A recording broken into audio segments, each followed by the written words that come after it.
सदगुरुदेव भगवान के रूप में विराजमान परम पिता परमात्मा हम सबकी आर्थ प्रार्थना स्वीकार करें जी। मैं सबकी तरफ से अनुरोध करना चाह रहा हूँ गुरुदेव भगवान, कृपा कुछ इस तरह करना कि हम कृत कृत्य हो जाएं, छोड़ कर दीन दुनिया को तेरे चरणों में खो जाएं। आखिरी आस हो गुरुवर, तुम ही अंतिम सहारा हो, चरण रज की कृपा कर दो आप, भव सिंधु तारा हो। भला हूँ या बुरा जैसा भी हूँ तो आपका भगवन, भजूं हर पल श्री राधे, काट दो नाथ भव बंधन।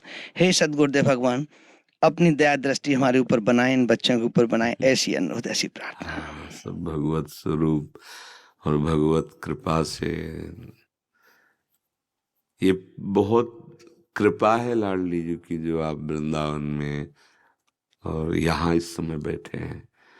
मतलब आप लोगों का जीवन उज्जवल होना चाहिए। अगर साधु समागम मिला और जीवन का परिवर्तन न हुआ तो या तो साधु समागम नहीं है और या फिर आपने साधु समागम का आदर नहीं किया। नहीं तो महत् संगस्त दुर्लभो अगम्यो अमोघस्य, यदि महान संतों का संग मिल जाए और हम उनकी आज्ञा में चल जाएं तो अमोघस्य, हमारा जीवन दोनों के लिए प्रकाशित, अंतर और बाहर, बाहर भी उन्नति और आध्यात्मिक आंतरिक भी उन्नति। अगर हमारे विचार अंदर के शुद्ध हो जाएं और बाहर के आचरण शुद्ध हो जाएं तो चाहे जो भी हो जहां भी हो उसका परम मंगल हो जाए। अभी आप सब नवीन बच्चे हैं, भगवान की बड़ी कृपा है कि आप ऐसे सद्विवेकी गुरुजनों से शिक्षित हैं जिनका पवित्र विचार है, जो आपकी लौकिक और आध्यात्मिक दोनों उन्नति चाहते हैं। प्रायः ऐसे टीचर, ऐसे गुरुदेव मिलना कठिन होता है, क्योंकि जिनकी स्वार्थ बुद्धि नहीं है, जो भोग वासना से ऊपर उठे हुए हैं, ऐसे ही गुरुजनों से बच्चों का मंगल होता है। और जो स्वयं वासना से रौंदे गए हैं, जिनकी केवल स्वार्थ वासना है, वो लौकिक पढ़ाई के टीचर भले हो जाए लेकिन आध्यात्मिक उन्नति या बच्चों का जीवन प्रकाश में नहीं कर सकते। तो हम पहले बच्चों को धन्यवाद देते हैं कि आपके टीचर बहुत सुंदर हैं। कहाँ से सुंदर? हृदय से। जिनके विचार अपने बच्चों को लौकिक और पारलौकिक उन्नति दिलाने की भावना रखते, ऐसे टीचर इस कलयुग में प्रायः बहुत कम मिलते हैं, बहुत कम मिलते हैं।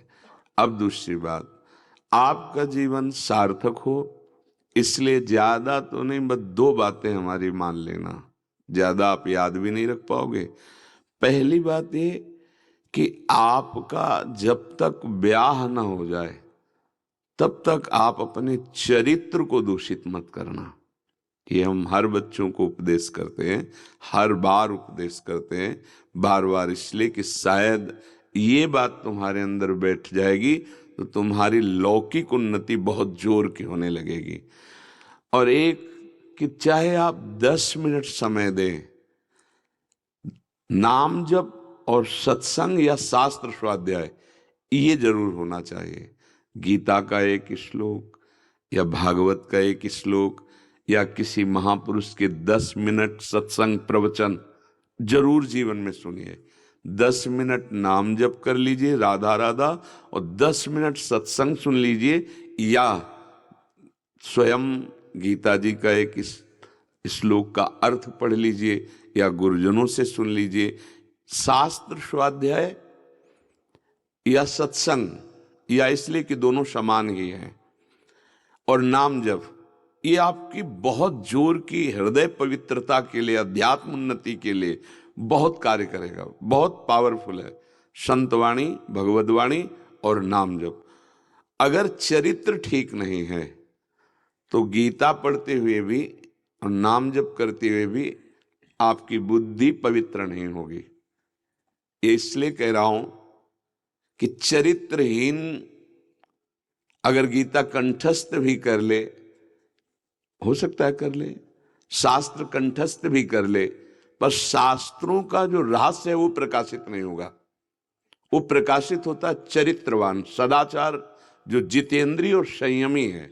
अभी हमारे कोमल कोमल हृदय वाले छोटे बच्चे हो, तो जो बच्चे चरित्रहीनता के कुछ संस्कार सीख चुके हैं कहीं भी कुसंगवशात, वे हमारी बात समझ लें कि जो चरित्र को अपने नष्ट कर देता है वो आगे चलकर ना लौकिक उन्नति कर पाएगा और ना आध्यात्मिक। इसलिए आप अपने चरित्र को पवित्र रखिए। चरित्र का मतलब समझ रहे ना? गंदी बात सुनना, गंदी बात मोबाइल में देखना, गंदे बच्चों के द्वारा गंदी क्रियाओं की शिक्षा लेना, ये आपके जीवन में नहीं होना चाहिए। आप बहुत अच्छे टीचरों का संग प्राप्त किए, आपको गर्व होना चाहिए कि भगवान ने आपको ऐसे गुरुजन दिए जो शिक्षा देने वाले, नहीं तो प्रायः ऐसा संयोग नहीं बैठता। अब आपका जीवन पवित्र और उन्नतिशील होना चाहिए। तो देखो, दो बातें, एक है अध्यात्म की कि सत्संग 5-10 मिनट सुनिए या किसी श्लोक का अर्थ पढ़िए और नाम जप 10 मिनट कर लीजिए, आगे चलकर बढ़ाते जाना। और चरित्र को दूषित मत होने दीजिए। बच्चा बच्ची सब, अगर चरित्र दूषित हुआ तो हमारी बात का रंग नहीं चढ़ेगा, और चरित्र अच्छा हुआ तो सब बन जाए। चरित्र अच्छा करने के लिए एक बार नित्य दिनचर्या बोली गई थी, शायद आप लोगों में ही बोली गई थी। अगर वो दिनचर्या रखोगे तो आपका ब्रह्मचर्य ठीक रहेगा, आपकी बुद्धि शुद्ध रहेगी।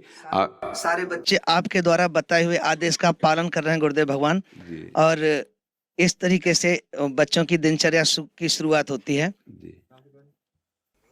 राधा वल्लभ लाल की जय, बोलिए बांके बिहारी लाल की जय। हमारे पास में लोगों के द्वारा प्रश्न, बोलिए राधा रानी सरकार की जय। ओम कराग्रे वसते लक्ष्मी, आवाज तेज।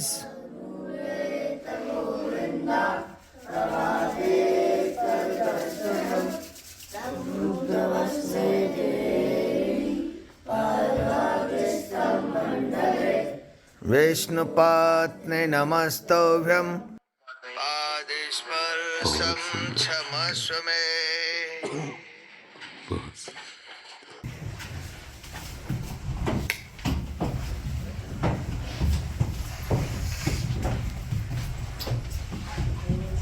ये तो अत्यंत प्रशंसनीय दिनचर्या है, बहुत सुंदर, क्या बात है। सब बच्चे पंचांग भूमि को प्रणाम कर रहे। जोर से बोलिए महर्षि वाल्मीकि की जय, गोस्वामी तुलसीदास जी महाराज की।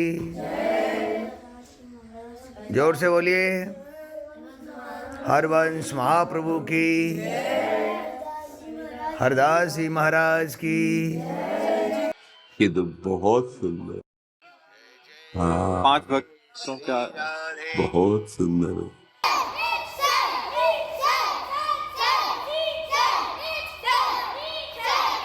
बहुत सुंदर दिनचर्या आपकी सब। भगवान आपके द्वारा